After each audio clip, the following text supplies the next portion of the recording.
Alors d'abord, pourquoi la technique qu'est-ce qui me permet de dire qu'aujourd'hui, la technique se développe plus vite que la culture? Euh, En effet, ce que je pose d'abord dans mon travail, c'est que l'homme et la technique sont indissociables. Le phénomène de l'hominisation, c'est le phénomène de la technicisation du vivant. L'homme n'est rien d'autre que la vie technique. Mais, pendant des milliers et même des millions d'années, l'homme n'a pas éprouvé cette dimension technique qui est constitutive de son existence et de sa vie, qui fait de lui un être vivant tout à fait original et singulier dans le règne des êtres vivants en général. L'homme, pendant très longtemps, n'a pas éprouvé cette différence, dans la mesure où la technique évoluait avec lui, je dirais, plus ou moins en harmonie avec lui.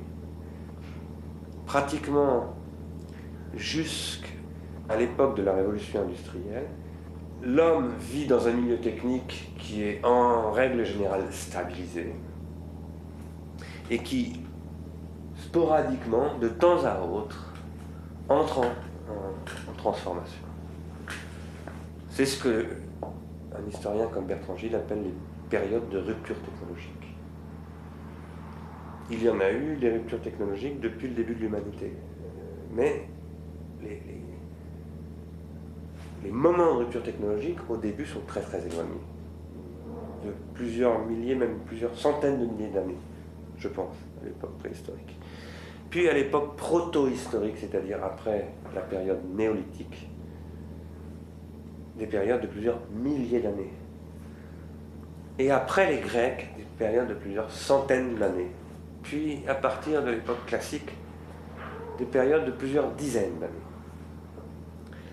Typiquement, la grande révolution industrielle de la machine à vapeur, ça commence en 1780. Ça provoque de grandes transformations dans l'activité manufacturière de la production industrielle. Ça constitue la révolution industrielle en tant que telle.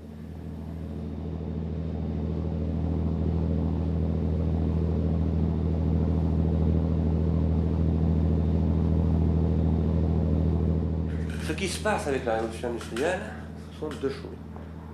Premièrement, le temps de durée d'un système technique devient de plus en plus court. Et il a tendance à devenir tellement rapproché que pratiquement il n'y a plus de stabilité véritablement du système technique. Jusque pratiquement au XVIIIe siècle, la science d'un côté, c'est-à-dire la philosophie, science et philosophie sont une seule réalité. Et de l'autre côté, la technique sont deux mondes qui communiquent très peu. Il faut attendre la fin du XVIIIe siècle et le début du XIXe siècle pour que un rapport tout à fait nouveau entre la science et la technique à travers l'industrie se constitue, un rapport qui va bouleverser complètement la donne initiale de ce qu'a été la philosophie depuis Platon et depuis Socrate. La science grecque, la pensée philosophique grecque disent fondamentalement que la technique n'a pas d'épaisseur ontologique, n'a pas de sens ontologique, n'est que artefactualité, et qu'il faut distinguer l'artifice de l'ontologique, de l'être, qu'il faut séparer l'apparence et l'essence, qu'il faut isoler le devenir et l'être. À partir de là, science et technique sont dans un rapport d'éloignement fondamental, de séparation fondamentale. Au contraire, à partir de la fin du XVIIIe siècle, le rapport va changer. Et le rapport qui était un rapport d'opposition entre science et technique va devenir un rapport de composition.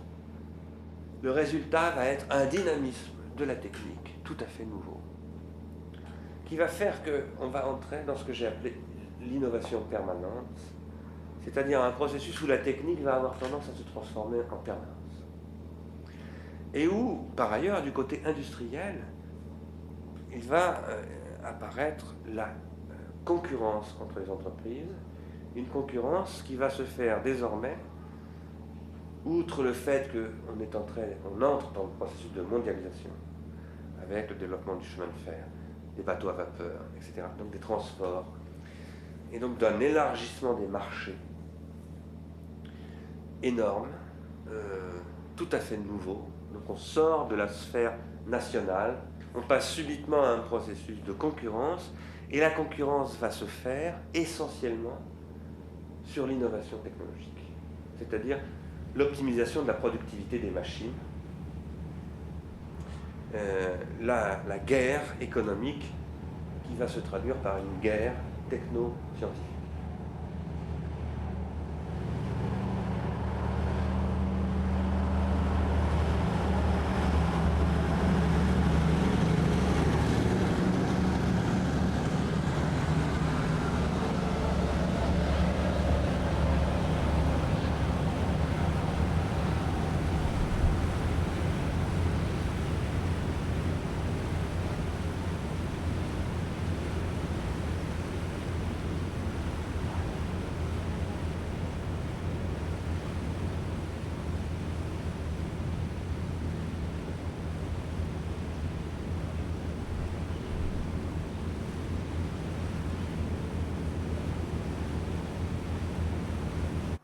Alors, ceci pose un problème de divorce entre l'organisation sociale, l'organisation spirituelle, linguistique, politique, économique, religieuse, épistémique ou épistémologique, juridique, métaphysique, biologique même.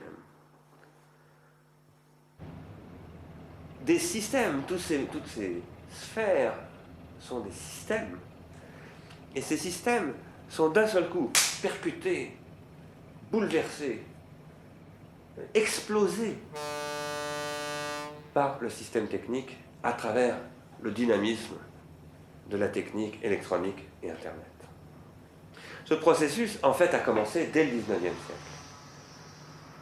Mais maintenant, nous le vivons avec une brutalité, avec une force absolument extraordinaire. Il a commencé dès le XIXe siècle, parce que dès le XIXe siècle, il est apparu un processus tout à fait nouveau, qui est que l'industrie, dans sa lutte économique, pour se développer, avait besoin de créer chaque jour des objets nouveaux, ouvrir des marchés nouveaux pour des objets nouveaux. Toutes sortes d'objets, l'automobile, l'eau minérale, le plastique, les jouets, les toys pour les babies, electricity, tout ça, le nouveau. Always new, new, new, new.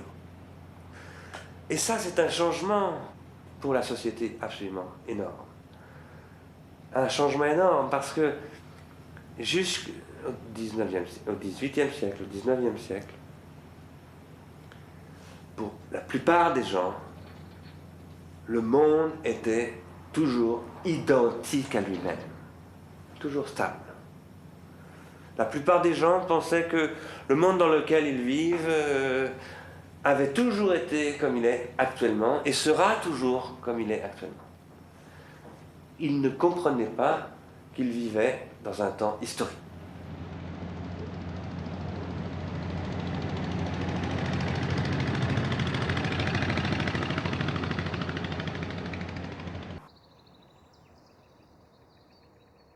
Ils ne comprenaient pas qu'ils vivaient dans un temps historique. C'est ce que dit Hegel. La conscience historique est apparue au XIXe siècle, avec Hegel.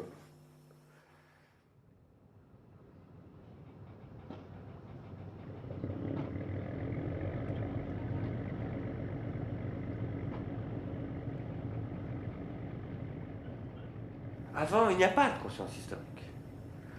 La conscience croit vivre dans un monde toujours identique à lui-même, un monde stable, le monde de l'être, being. Et pour cette conscience-là, le devenir est tout à fait exceptionnel et monstrueux.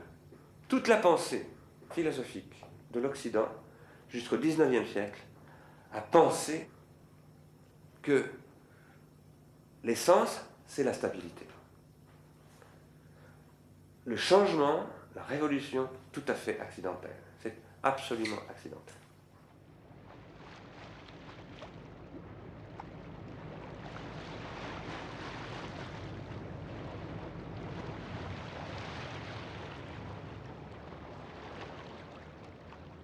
À partir du XIXe siècle, d'un seul coup, on dit, mais non, finalement, la stabilité est une exception. C'est le changement qui est la norme, qui est normale. Ça, c'est Marx. Et c'est Marx à travers l'industrie, à travers la technique. Nietzsche, ensuite, va dire la même chose. Nietzsche dit dans Humain, trop humain, l'homme n'a pas encore de conscience historique. Le philosophe n'a pas de conscience historique. Il s'imagine que la conscience a toujours été ce qu'elle était. Il parle de Rousseau, de Kant. Mais Nietzsche dit, maintenant nous découvrons des hommes préhistoriques, des fossiles. Et nous nous apercevons que finalement l'homme n'a pas toujours été ce qu'il est, que finalement il y a le devenir qui est fondamentalement le processus que nous devons penser. La réalité effective, c'est le devenir, dit Nietzsche. Mais si Nietzsche peut dire ça, c'est parce que Nietzsche est à la fin du XIXe siècle et qu'il est en train de voir se développer sous ses yeux la croissance technologique. Déjà, il comprend que l'homme va être emporté par cette croissance technologique. Dans le même moment, ce qui est en train de se développer dans le monde entier, avec l'archéologie, avec la paléontologie, avec toutes ces sciences qui étudient les traces, les fossiles, et bien ce que découvre progressivement la science occidentale et puis finalement la science mondiale, c'est précisément que la technique, tout comme l'animalité, tout comme les végétaux, a évolué dans le temps et est prise dans des processus d'évolution qui font que Marx va dire dans Das Kapital qu'il faut élaborer une théorie de l'évolution technique. Tout comme Darwin a élaboré une théorie de l'évolution des êtres vivants.